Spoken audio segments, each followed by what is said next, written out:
안녕하세요. 드라마를 톱파보는 잼잼 리뷰입니다. 태수미의 인사청문회가 한 달 앞으로 다가왔습니다. 뉴스에서는 세 가지가 중점적으로 논의될 것이라며 태산의 대표직 세습, 원정 출산, 강청그룹 유착 논란에 대해 언급했죠.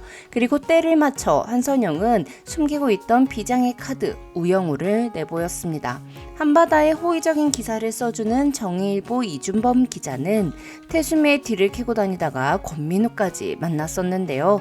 의심은 가지만 확실한 증거가 없다는 기자에게 한선영은 태수미의 혼외자식이 우영우가 맞다며 정보를 제공하겠다 합니다. 대신 조건으로 태수미의 인사청문회 직전에 기사를 낼 것을 요구하죠. 반박할 수 있는 시간을 주지 않기 위해서였는데요. 그런데 이미 태수미도 뭔가 준비를 해놓지 않았을까요? 자신이 우영우를 낳았다는 것이 이제 더 이상 비밀이 아니라는 거 태수미도 알고 있잖아요. 벌써 권민우도 알고 영우도 알고 있고 한선영도 알고 있다는 걸 눈치채고 있을 수 있는데 그냥 속수무책 당하고만 있을 것 같진 않아요. 한선영과 태수미의 싸움은 한바다와 태산 두 법무법인 대표로서의 싸움이자 오랫동안 묵혀둔 개인 감정에 의한 싸움입니다. 미방송분에 의하면 한선영의 애인을 태수미가 빼앗아 지금의 남편이 되었다는 것도 밝혀졌어요. 문제는 영우입니다. 우영우를 만나보고 싶다 요구하는 기자에게 한선영은 하게 해주겠다. 하지만 기사가 난 이후에 했으면 좋겠다 라고 말하는데요. 그들의 뜻대로 된다면 태수미 혼의 자식 우영우의 신상이 밝혀지는 건 시간 문제일 거예요. 그리고 영우가 서울대 법대를 수석 졸업한 변호사라는 것과 자폐인이라는 것까지 엮여서 대중의 입에 오르겠죠. 영우가 자폐 스펙트럼 진단을 받은 건 5살 때였음에도 불구하고 언론은 태수미 결혼 전 출산 자폐 알아버려 이런 사실에 기반하지 않은 자극적인 기사들을 쏟아낼 것입니다. 그러면 민심이 더 나락으로 갈 테고 결국 한선영이 원하는 쪽으로 결과가 흐르겠죠. 이 일로 태수미가 법무부 장관이 되든 안 되든 그건 알 바 아니에요. 저는 관심 없어요. 제가 걱정인 건 영우입니다. 다른 사람의 감정에 공감하는 게 어렵다고 해서 상처를 받지 않는 건 아니잖아요.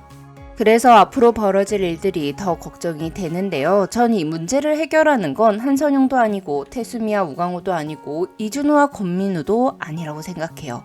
물론 영우와 헤어졌지만 영우를 아직 좋아하는 준호가 영우 옆에서 힘이 돼주고자 하겠죠. 하지만 결론적으로 이 문제를 해결하는 건 그 누구도 아니고 바로 영우일 거라고 생각합니다.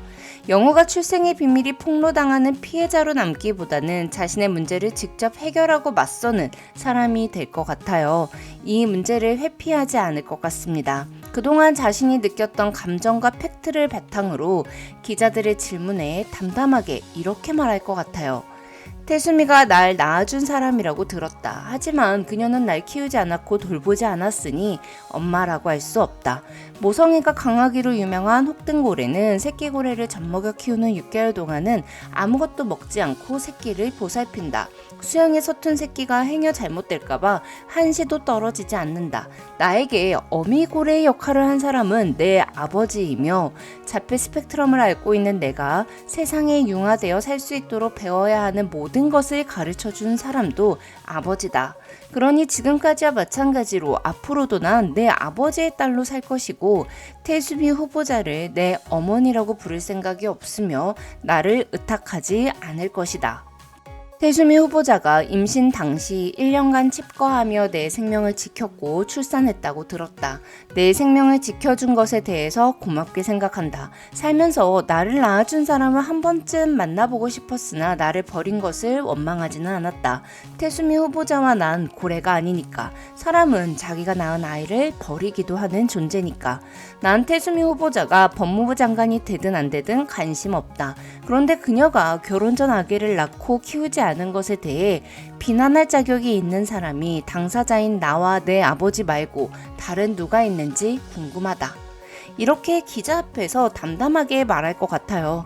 영우가 잘못한 게 아닌데 영우의 신상이 털리고 사람들의 입에 오르락거리는 거 정말 너무 짜증나잖아요. 그래서 전 영우가 당황하지 않고 숨지 않고 떳떳하게 맞섰으면 좋겠어요.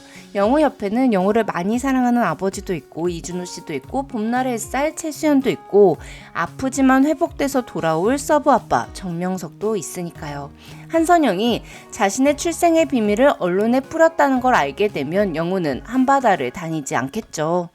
그리고 이때 필요한 게 바로 서브 아빠 정명석인데요. 위암 수술을 받고 회복을 한 후 죽음의 문턱까지 갔다가 이제는 일과 성공보다 건강과 사랑을 쫓는 삶을 살아야겠다 다짐한 정명석이 한바다를 그만두고 법률사무소를 차릴 것 같아요.